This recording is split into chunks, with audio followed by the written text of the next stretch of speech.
પ્રણામ જાદીના દર્શક મિત્રો, હવે આપણે માન પુસ્તકમાં આગળનો 8મો લેસન માનનો અંધાપો વિશે વાંચીશું. આપમતી અને મૂઢતાથી ઊંધા વેતરણ કેવી રીતે થાય છે તેની વાત છે.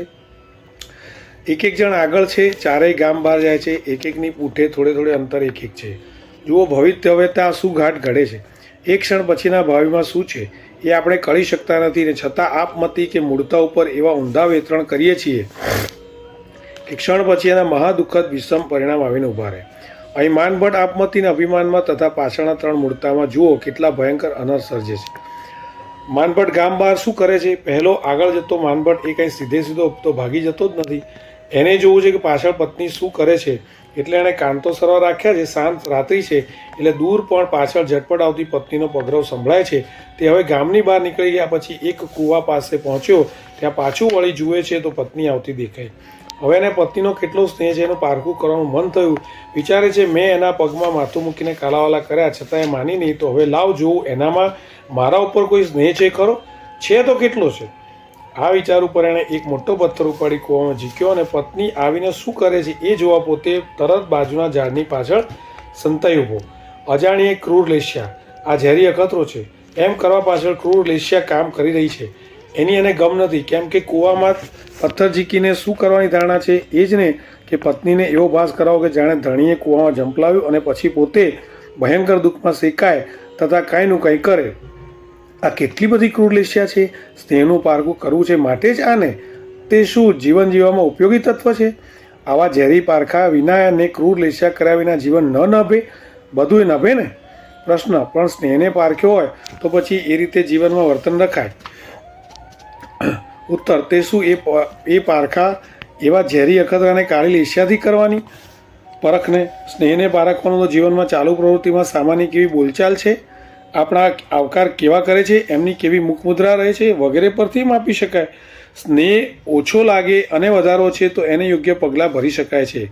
ત્યારે સાંસારિક જીવનમાં ખરું કર્તવ્ય તો એ જ કે આપણા પર સામાના સ્નેહ સદભાવ વધારવા માટે ઘટતી રીતભાત રખાય, ઘટતા વર્તાવ કરાય એવી મુલાયમ ભાષા વપરાય. પણ એ કરતાં આવડતું નથી ને એકલું પારખ કરવાનું આવડે છે. પારખીને ઉજાળ્યું કેટલું, સારું શું કર્યું, જીવન તપાસો તો દેખાશે કે કેટલું રેડિયાળ ચાલી રહ્યું છે. જીવન જીવવામાં ઉપયોગી નહીં એવા કેટલાય તત્વ સેવાઈ રહ્યા છે. એ ધ્યાન રાખીને જુઓ તો દેખાય આની પારખ ને તેની પારખ. પણ પારખ કર્યા પછી જીવનને સારું બનાવવાની ઘટતી પ્રવૃત્તિની વાતે નહીં. આની જિજ્ઞાસા અને તેની જિજ્ઞાસા, ફલાણું કેમ થયું, પેલાનું શું, આ કોણ ગયું, એમ કંઈ ને કંઈ આચળ કુચળ જોવા જાણવા માટે વલખા માર્યા કરવા, ડાફોળિયા મારવા, જે તે વાંચવું, આવીને આવી ફજૂલ આતુરતાઓ કરવાની.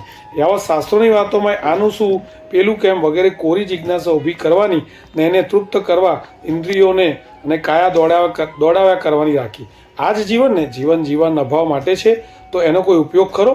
હા, જીવનને અશાંતિ વિવળતા ભર્યું બનાવવાનો ઉપયોગ રાખ્યો છે. કેવું અજ્ઞાન! ઢગલાબંધ આતુરતાઓ જિજ્ઞાસાઓ પોસ્યા પછી એનું ફળ રાગ આદિને કામ ક્રોધાદી દોષોને ભરચકતામાં આવે છે. ત્યારે જીવનને સારું બનાવવાની કોઈ પ્રવૃત્તિ જ નહીં. જગતમાં જોશો તો દેખાશે કે મોટાભાગે ચર્ચાઓ, ભાષણો, ખોટી જિજ્ઞાસાઓ અને પોતાના અભિપ્રાય વ્યક્ત કરવાનું ચાલી પડ્યું છે, પણ કશું સુધારવા માટેનો સક્રિય પ્રયત્ન જ નથી. વર્ષોના વર્ષો વીત્યા, એની એ જ રાડો, એની એ જ ફરિયાદો, એના એ જ ભાષણને ધોળા પર કાળા લખાણ. શું એટલું કરીને શેક્યો પાપડ ભાંગ્યો? એ તાકાત નથી, આવડત નથી, ગરજ નથી. આવડત છે માત્ર મનથી ભૂસા કૂટવાની, તામસિક કસાયો કરવાની, મોઢેથી લવારા કરવાની. જીવન ઉપયોગી સંગીન કશું કરવું નથી ને બિન ઉપયોગી ઢગલો પ્રવૃત્તિ કરવી છે. માનભટ્ટને આવી જ નિરર્થક ઝંખના થઈ. ખણજ ઉઠી કે પત્નીના સ્નેહનું પારખું કરું, પત્નીના સ્નેહનું પારખું કરું.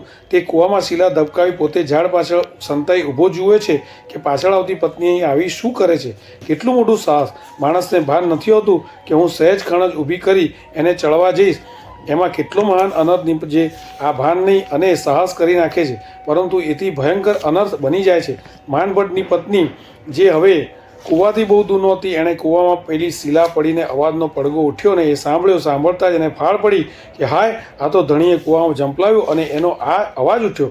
એના રોમાંચ ખડા થઈ ગયા, શ્વાસ ધબકારા બંધ ચાલવા લાગ્યા. ઝટ કૂવાના કાંઠા પાસે પહોંચી ત્યાં આસપાસ જોતા માનભટ્ટ દેખાવાની મનને થયું કે અહીં સુધી તો એ દૂર પણ મારી આગળ ચાલતા હતા, જે હવે અહીંથી આગળ કે આટલામાં દેખાતા નથી, તો જરૂર એમણે કૂવામાં પડતું મૂક્યું.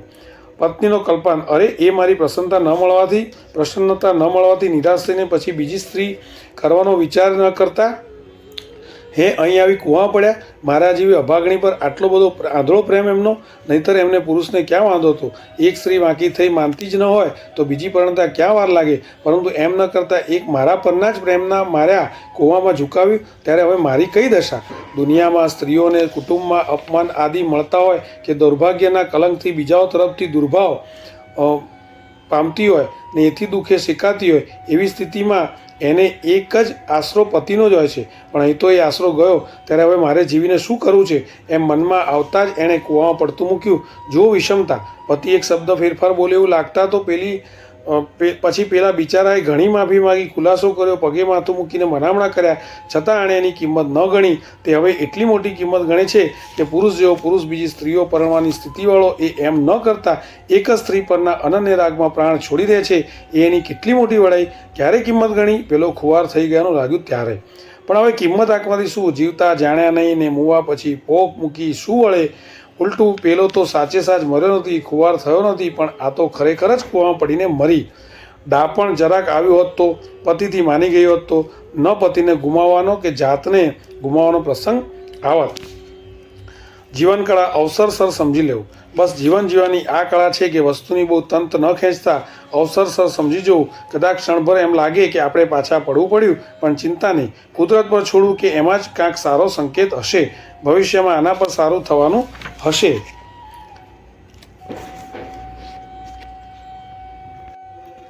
આપણે હઠાગ્રહ છોડી દેવાથી પ્રત્યક્ષમાં જ સામાનો સદ્ભાવ મળે છે ને.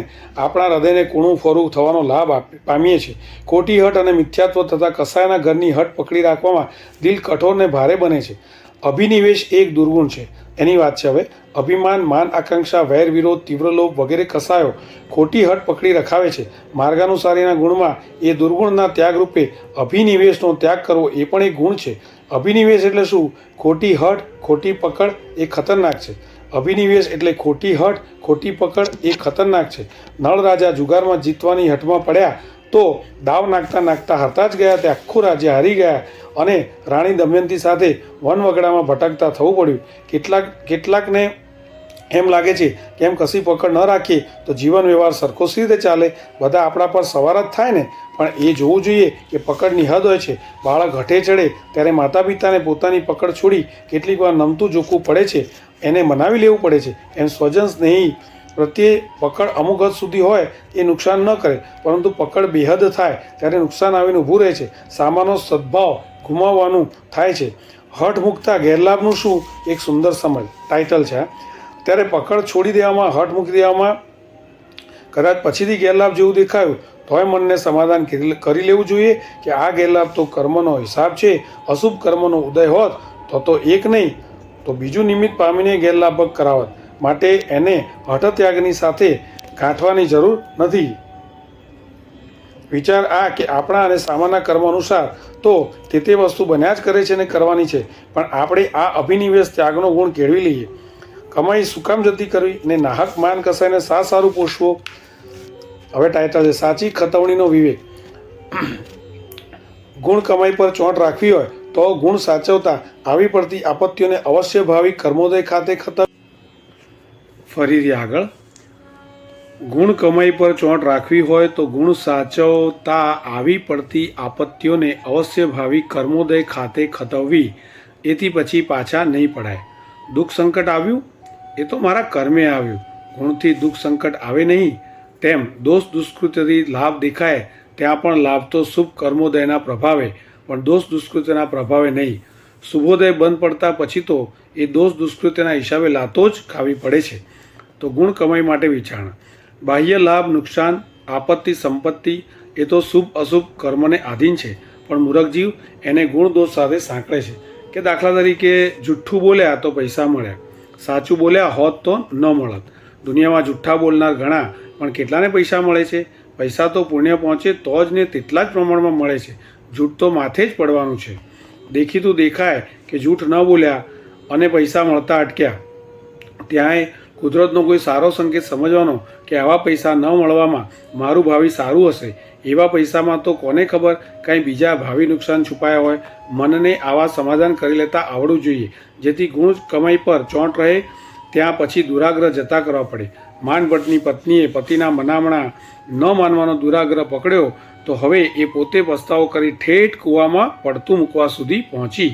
જ્યાં એ પડી એમ પાછળ આવતી સાસુએ જોયું કે એ ચોંકીને ઝટપટ આગળ આવી વિચારે છે કે અરે આ દીકરાએ અને એની વહુએ કૂવામાં પડતા મૂક્યા, તો હવે હું આવું ઘોર સંતાપભર્યું જીવન સી રીતે કાઢીશ, માટે મને આમાં પડવા દે. એમ કરી એ માનભટ્ટની માતાએ પણ કૂવામાં દબ પડતું મૂક્યું. તો હવે બે દીર્ઘ વિચાર કરવાના છે. કયા છે વિચાર લાંબો કરવાનો? ના, જીવનભર આના સંતાપમાં સળગ્યા કરું એના કરતાં મર્યા સારા. બસ આટલો જ ટૂંકો વિચાર છે. પણ એક, પછીથી કેવું જીવન મળશે એનો વિચાર જ નથી. તેમ બે, અહીં હવે જો જીવનને સર્વનાશના રસ્તે લઈ જવું છે તો ડાપણ તો એ છે કે એને ઊભું રાખી ખાસ્સા ત્યાગ તપ આરાધનાથી કસી કા ન લેવું, શરીરને એથી ઘસી કા ન નાખવું, આ વિચાર જ નથી. તો આવા બે દીર્ઘ વિચાર કરવા જોઈએ. નિરાશાના સંતાપને બદલે ડાપણ શું? દુનિયામાં ઘણા માણસો કંઈ ને કંઈ નિરાશાના સંતાપથી બળ્યા કરતા હોય છે, પણ આ ડાપણ નથી આવતું કે એ બળાપા કરતાં તો હવે પ્રભુનું શરણું પકડવા દે. દુનિયાનું શરણું પકડવામાં સાર દેખાઈ ગયો, એના કરતાં ચિત્ત હવે પ્રભુમાં જ, પ્રભુની આજ્ઞામાં લગાડવા દે, જેથી અહીં પ્રફુલ્લિતતા આવે ને પરલોક પણ સુધરે.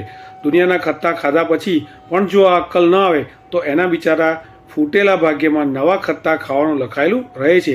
ત્યારે પ્રભુનું સાચું શરણું લેવાથી અશુભ કર્મો તૂટીને આગામી અનર્થ આપત્તિ અટકે છે, તેમજ વર્તમાનમાં ચિત્તને કેટલી બધી શાંતિ મળે છે.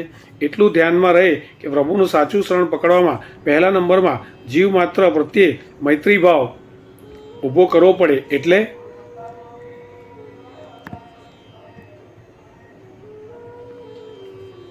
એ જ કે હવે જેના તરફથી આપણને આપત્તિ આવી, નિરાશા સાંપડી, એના પ્રત્યેની પણ વિરોધની ગાંઠ મૂકી દેવી પડે. અને તે મારું કશું બગાડ્યું નથી, મારું તો મારા અશુભોદયે બગડ્યું છે. બાકી તું તો મારો શત્રુ નહીં, સ્નેહી છે. તારા પર મારા હૈયામાંથી હેત વર્ષો, તારું ભલું થાવ, આ ભાવના કેળવવી પડે. એના પ્રત્યે સ્નેહ ઉભરાવવો પડે, એની સાથે મૈત્રી ભાવ કેળવવો પડે. તો જ પ્રભુનું સાચું શરણું સ્વીકારવાનું બને અને ચિત્તને સાચી શાંતિ મળે. વેર વિરોધ, અમિત્રતાની ગાંઠ ઊભી રાખી ભગવત શરણ સ્વીકાર ન કરી શકાય. પૂછો, હરિયન શરણ ક્યારે આવે? પ્રશ્ન, પ્રભુના શરણ સાથે મૈત્રીને શો સંબંધ? ઉત્તર, સંબંધ આ રીતે કે આપણે પ્રભુનું શરણું સ્વીકારીએ છીએ એટલે શું કરીએ છીએ એનો પહેલો વિચાર કરો. શરણ એટલે ત્રાણ અને આધાર. ફરીથી, શરણ એટલે ત્રાણ અને આધાર. ત્રાણ, શરણનો અર્થ આચારણ સૂત્રમાં કહ્યું છે કે નાલમ તે તાણાએ વા શરણાએ વા, અર્થાત ધન, માલ, કુટુંબ તારા ત્રાણ માટે સમર્થ નથી, તારા શરણ માટે સમર્થ નથી. ત્રાણ એટલે કે તને પરલોક દુર્ગતિના દુઃખ, આપત્તિ, વિટંબણાઓમાંથી એ બચાવવા શક્તિમાન નહીં. તેમ શરણ એટલે તને સુખ, સંપત્તિ, સ્વસ્થતા આપવાની પણ એની તાકાત નહીં. સૂત્રના ટીકાકાર મહર્ષિએ ત્રાણ અને શરણનો આ ભેદ બતાવ્યો છે. હવે અહીં આપણે પ્રભુનું શરણ હો એમાં ત્રાણ શબ્દ ન લેતા એકલા શરણ શબ્દથી ત્રાણ અને શરણ બંનેના ભાવ લેવાના છે. તો પ્રાપ્ત આ થાય છે કે પ્રભુનું શરણ સ્વીકારવું એટલે હૃદયમાં એ વસાવવું કે હવે શરણની ભાવના વિશે, એ પ્રભુ સર્વ પ્રકારના દુઃખ, આપત્તિ, વિટંબણાઓમાંથી ઉગારનાર એક આધાર મારે તું જ છે, અને સર્વ સુખ, સંપત્તિ, સ્વસ્થતા આપનાર પણ તું જ છે. મને અટલ વિશ્વાસ છે કે તું પરમ આત્મા છે, એટલે શુદ્ધ અનંત જ્ઞાન દર્શનવાન છે, અનંત શક્તિમાન છે, અનંત લબ્ધિમાન છે, વિતરાગ નિર્વિકાર છે. આ બધું તારે પ્રગટ છે અને એ જ મારે મારા આત્માનું પ્રગટ કરવાનું છે. તે તારા અવલંબનથી જ, તારા શરણથી જ મારે થવાનું છે. એ તારા નિર્મળ સ્વરૂપ તરફ મારું લક્ષ્ય ચોંટી જાય પછી કશી દુઃખ, આપત્તિ, વિટંબણા લાગે જ નહીં. સુખ, સંપત્તિ, સ્વસ્થતા જ હોવાનું લાગે. માટે મારે તો પ્રભુ તું જ એક આધાર, ત્રાણ, શરણ હો. હરિયન શરણનું રહસ્ય, વિતરાગ પ્રભુનું શરણ લેવું એટલે એમના નિર્મળ ભવ્ય આત્મ સ્વરૂપ તરફ લક્ષ્ય કેન્દ્રિત કરવાનું છે. હવે જો દિલમાં આપણે કોઈની પ્રત્યે અમૈત્રી, વેર, વિરોધ ભાવ અને દ્વેષ, ઈર્ષ્યાભાવ વગેરે ગાઢ મલિનતાને મેલ રાખીએ તો પ્રભુના નિર્મળ સ્વરૂપ પર ચોટ ક્યાંથી લાગે? એક પણ દોષ વિનાના હરિયંતને કહેવું છે કે મારે તું જ શરણ, તું જ ત્રાણ. એ રીતે શરણું ચિત્તની સ્વચ્છતા માટે લેવું છે, સ્વસ્થતા અને સ્વચ્છતા માટે લેવું છે. અને બીજી બાજુ દિલમાં વેર, વિરોધ ભાવ વગેરે અકબંધ રાખવા છે. એ બે વાત કેમ બની શકે? જેની પાસે જઈએ છીએ ને જેવા બનવા જઈએ છીએ તેનાથી તદ્દન વિરુદ્ધ ભાવો દિલમાં અકબંધ રાખવા છે તો એ નાટક નથી, ઢોંગ નથી? તો શું અરિયનને શરણે એટલા માટે જઈએ કે એ પ્રભુ આપણને આપણા વેર વિરોધ દ્વેષ ઈર્ષા જો હુકમી જહાંગીર શાહીમાં ફતેહ અપાવો? વિતરાગ પ્રભુના આલંબને બને જ નહીં. માટે અરિયનનું શરણું અમૈત્રી, અકરુણા વગેરે છોડવા માટે હોય. એ છૂટે ત્યારે જ ત્યાં ભગવાન અરિયનદેવનું સાચું શરણ લીધું, પકડ્યું, સ્વીકાર્યું ગણાય. વિતરાગ ભગવાનનું શરણું લેવાનું વિતરાગ બનવા માટે હોય ને એ બનવા માટે પાયામાંના મોટા દોષ અમૈત્રી, વેર, વિરોધ, નિર્દયતા, નિષ્ઠુરતા, ગુણદ્વેષ અને પરચિંતા, પરદોષ દ્રષ્ટિ ટાળવા જ જોઈએ ને એ દિલમાં મૈત્રી, કરુણા, પ્રમોદ અને માધ્યસ્થ્ય ભાવ વસાવાથી બને. આ રીતે જગતના જીવ માત્ર ઉપર મૈત્રી ભાવ, હેસને વગેરેને દિલમાં જગમગાવી વિતરાગ ભગવાનનું વારંવાર શરણું સ્વીકારાય તો જીવનમાં પ્રસંગે સખત નિરાશા થતાં જીવન નાશ યાને આપઘાતના વિચાર કરવાને બદલે હવે વિવેકથી જીવનને એ અરિયનની આજ્ઞાની આરાધનામાં જોડી દેવાનું થાય. મનને એમ થાય કે મરવું જ છે તો વિધિપૂર્વક કા ન મરવું? સારી જીનાજ્ઞા પાળતા કાયાને કસીને અંતિમ અંશનાદિ આરાધનાથી કા ન મરવું? માનભટ્ટની પત્નીને અને તેની માતામાં આ વિવેક નહોતો. તેથી બિચારો માનભટ્ટ કૂવામાં પડી મર્યો માની એક પછી એક કૂવાની અંદર પડતું મૂક્યું. ત્યારે માનભટ્ટના પિતા વીરભટ્ટે શું કર્યું? એ પાછળ ઝટપટ આવી રહ્યો હતો. એમાં એણે દૂરથી બંનેને ક્રમશઃ કૂવામાં પડતા દેખ્યા. તેથી ભારે આઘાતથી વિચારે છે કે હવે આગળ માનભટ્ટના પિતાની દશા. અરે, આ તો મારો દીકરો, પુત્રવધુ અને પત્ની ત્રણેય કૂવામાં પડ્યા. તેથી મારા કુળનો તો ઉચ્છેદ જ આવીને ઊભો.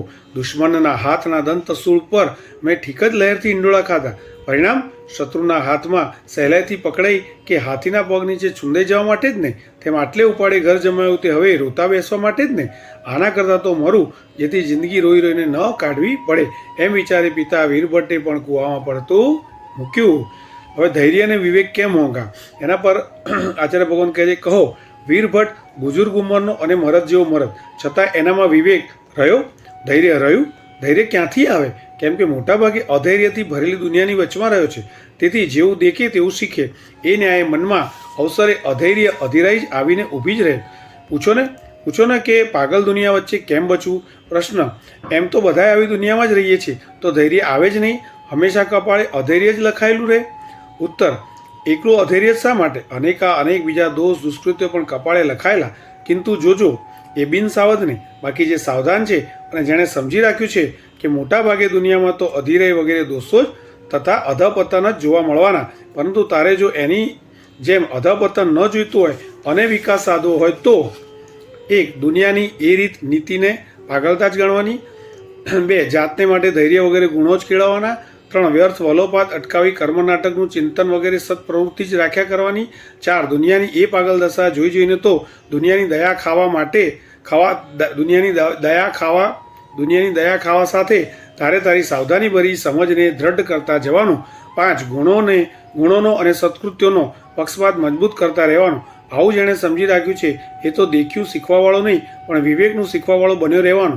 દુનિયામાં ચાલતી અવળી રમત જોઈને તો એને એમ જ થાય કે આ સંસાર જ આવો છે કે અજ્ઞાની આમ જ ઊંધું આચરે. તો પ્રશ્ન, શું આખી દુનિયા અજ્ઞાની? ઉત્તર. અધીરા શું કામ થાવ? આવું ન હોત તો મોટાભાગની દુનિયા ક્યારની જન્મ મરણની આપદા પાર કરી ગઈ હોત, પણ અવળી ચાલમાં જ કૂટાઈ મરે છે. બાકી દુનિયામાં કોક સારા પણ છે, કિંતુ તમારે તો બહુમતી જોવી છે ને, એટલે સારા પણ નજર જ ક્યાં પડે છે. નહીંતર એ સારા તમારે દ્રષ્ટાંતરૂપ ન બને એ જોઈને ધૈર્ય વગેરે કેળવવાનું પ્રોત્સાહન ન લો. દુનિયાને અજ્ઞાની કહીને એને ગાળ નથી દેવી, પરંતુ એની દયા ચિંતવી, જાત માટે સાવધાન બનવાનું છે કે આપણે આંધળું અનુકરણ કરી એવી અજ્ઞાન દશામાં ન પડીએ ને અધિરાઈ વગેરે દોષ દુષ્કૃત્યોને સ્થાન ન આપીએ. તો હવે આગળ જ્ઞાન દશા કેવી? પ્રશ્ન. પણ મોટાભાગનું એવું અજ્ઞાન દશાનું જોવા મળ્યા કરે, એની અસર તો પડે જ ને. એ અસરમાંથી શી રીતે છૂટાય? ઉત્તર. શી રીતે શું? જ્ઞાન દશાથી છૂટી શકીએ. જ્ઞાન દશા આ કે દાખલા તરીકે અધૈર્ય અંગે એમ વિચારાય કે અધિરાઈ કર્યાથી શું વળે છે? ચીજ વસ્તુ ખોવાઈ, બગડી કે નાશ પામી, એ તો કંઈ હવે પાછી ફરે કે સુધરે એમ નથી. ભલે ને લાખ અધિરાઈ કરાય અને લાખો પોગ મુકાય, તો પછી અધીરા બાવરા બેબાકડા શા માટે બનવું? 1. હવે તો આગળ નવા નુકસાન ન ઊભા થાય. 2. ચીજ બગાડવા પર આત્માનું ન બગડે. 3. ચીજ વસ્તુ ખોવાવા પર આત્માનું કંઈ ન ખોવાય. એ જ જોવાનું. એ તો જ બને કે ધીરતા રખાય. ધૈર્ય હિંમત રાખી કામ લેવાય. બાહ્ય ઇષ્ટ જડ કે ચેતનના ખોવાઈ જવા પાછળ આપણા મહાકિંમતી જીવનને શા માટે ખોઈ નાખવું? ઇષ્ટના વિયોગનો ખરો શોખ આ કે જીવનને ઊંચી સાધનામાં લગાડી દેવાય. આ જ્ઞાન દશાનો વિચાર છે. એ રાખીએ પછી અજ્ઞાન દુનિયાની અધિરાય શોક પોક વગેરેમાં આપણે તણાઈ જવાનું ન થાય, એનું અનુકરણ ન થાય. અજ્ઞાન મૂળ દુનિયાની આપણા પર અસર જ નહીં, એ જ્ઞાન દશાનું ફળ છે. માનભટ્ટના પિતામાં બિચારામાં આવી જ્ઞાન દશા નથી, તેથી દુનિયાની અસર નીચે એ અધીરો થઈ કૂવામાં પડે છે. બીજું કારણ, એનામાં વિવેક નથી. કેમ વારું? એટલા જ કારણે કે વિવેક સહજ રીતે તો અતિ અલ્પને જ સ્ફુરે, બાકી તો સત્સમાગમથી જ વિવેક આવે. સંત પુરુષોના વારંવાર પડખા સિવાય ને એમની ઉપદેશવાણી વારંવાર ઝીલવામાં આવે ત્યારે જીવનની આંતરચક્ષુ ખુલે, એ વિચાર કરતો થાય અને વિવેક શક્તિને પ્રગટ કરે. સાર અસાર, કર્તવ્ય અકર્તવ્ય, વાચ્ય અવાચ્ય, ભક્ષ્ય અભક્ષ્ય વગેરેની વહેંચણ કરે, તફાવત પરખે અને અસાર આદિને ત્યાજ્ય સમજી યથાશક્તિ ત્યાગ પણ કરી સાર કર્તવ્ય વગેરેનો ખપી બને. આનું નામ વિવેક શક્તિ પ્રગતિ કહેવાય. આવો વિવેક યાને વહેંચણ કે સાર શું, અસાર શું, કર્તવ્ય શું, અકર્તવ્ય શું વગેરે એ સંતની વાણીથી જાણવા મળે. માનભટ્ટ કેમ ભૂલ્યો? માનભટ્ટ એમ કરીને જ ઊંચો આવવાનો છે, પણ અત્યાર સુધી તો અવિવેકમાં તણાતો છે. તે અભિમાનનું પૂતળું બની કૂવામાં ત્રણેયના જંપાપાત થતાં જોતો ઊભો છે. અવિવેકીને અભિમાન રહે એમાં નવાઈસી હે? આવું ગુજારું અભિમાન કે સગા માતા પિતા પતિના મરવા દે? હા, ઊંચી ક્વોલિટીના અભિમાનમાં એથી વધુ હોય તો એ સહજ છે. ક્રોધ માન વગેરે કસાય એ તો ભયંકર કોટીના અંધાપા છે. કસાય માથે ચડાવ્યો એ અંધાપો જ ચડાવ્યો. હવે એ જીવ અંધ બનીને જ કામ કરવાનું.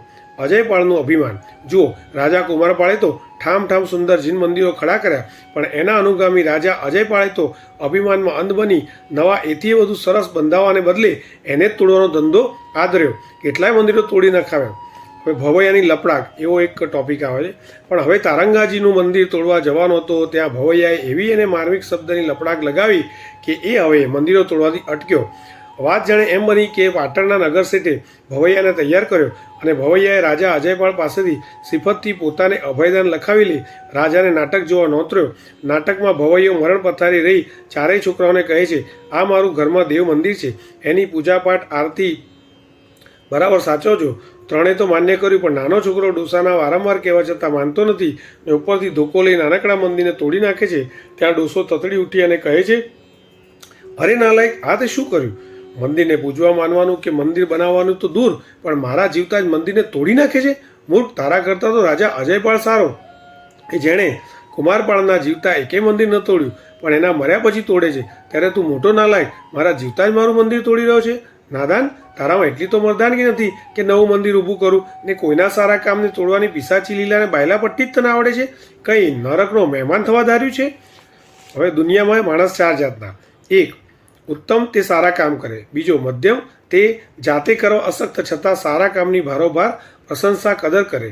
ત્રીજો, અધમ, તે એને સારા કામ કરવાય નહીં ને સારાની કદર પણ નહીં, તે એની પ્રત્યે આંખ વિચારણા કરે, હલકું પણ બોલે. પરંતુ ચોથો, અધમા અધમ, તો આગળ વધીને બીજાના સારા કામ તોડવાનું જ કરે. તું કઈ ખોટીનો એ વિચાર. આ તારું અભિમાન તને પરલોકે નહીં બચાવે અને અહીં પણ સજ્જનોની દુનિયામાં જશ નહીં અપાવે. છતાં આવું પવિત્ર દેવ મંદિર તોડવાની નરકમાં તાણનારી પ્રવૃત્તિ કરે છે.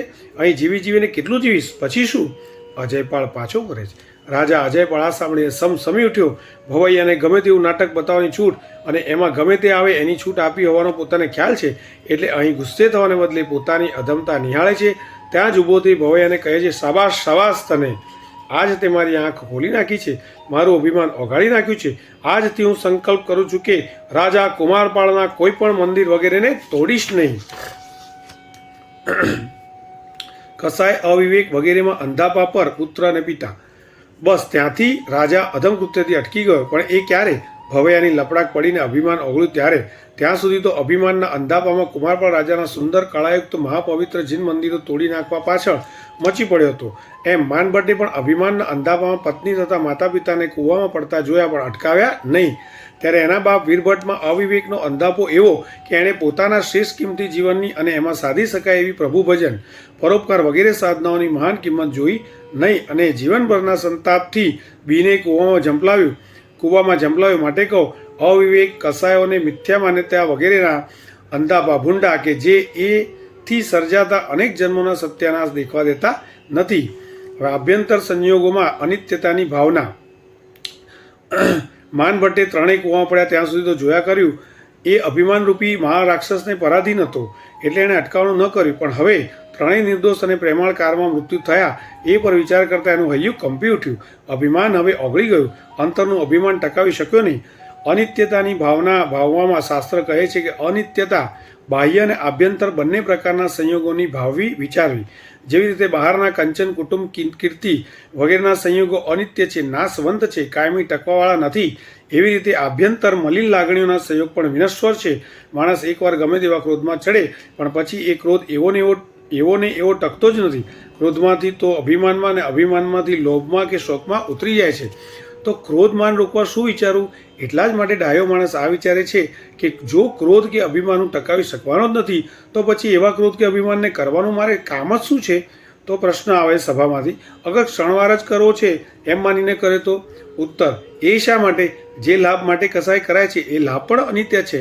એ લાભ પણ કંઈ ટકવાવાળો નથી. તો ક્ષણિક કસાય પર કરવા જ શા સારું? ક્ષણવાર માટે પણ આત્માને કાળો કરવાની શી જરૂર? આ વિચાર એટલા માટે કે આપણો આત્મા અવિનાશી છે, શાશ્વત સનાતન કાળ રહેનારો છે. એણે અનિત્ય સંયોગો પર શા સારું આસ્થા મૂકી એનું શરણ લેવું? ગાડીની મુસાફરીમાં મળતા માણસો સારું બોલનારા, સારી વાત કરનારા અને ચા પણ પાનારા હોય છતાં લાંબી મુસાફરીવાળો કંઈ એના પર આસ્થા નથી મૂકી દેતો કે એ વચલા સ્ટેશન ઉતરે એની સાથે એ ઉતરી નથી પડતો. એ તો સમજી જ રાખ્યું છે કે આ પ્રવાસીનો સંયોગ કામ ચલાવ, તેમ એની સાથે માયા મમતા દેખાડવાની તે કામ ચલાવ. તેથી એ આવે જાય એમાં કશું ખુશ નાખુશ થવાનું નહીં. બસ એ જ રીતે બહારના અને અંદરના સંયોગો પણ કામ ચલાવવું છે તો એના ગમન પર કશું નાખુશ ખુશ થવાની જરૂર નહીં. અરે આભ્યંતર સંયોગો તો હું ઊભા કરું તો જ થાય એવા છે. તો મનને ઝેરી સાપની જેમ ડસી ખાનારા એવા કસાયોના કે મેલી લાગણીઓના ચંચળ ઝેરી સાપોલિયા ઊભા શા સારું કરું?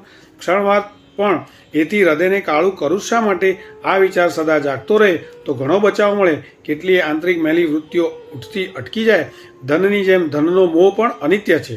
પૈસાનો સંયોગ તો અનિત્ય દેખવાનો, પણ એના પર મોહનો આંતરિક સંયોગ પણ અનિત્ય દેખવાનો અને એ દેખી એમ વિચારવાનું કે આવા અનિત્ય મોહને મારે કરવાની શી જરૂર?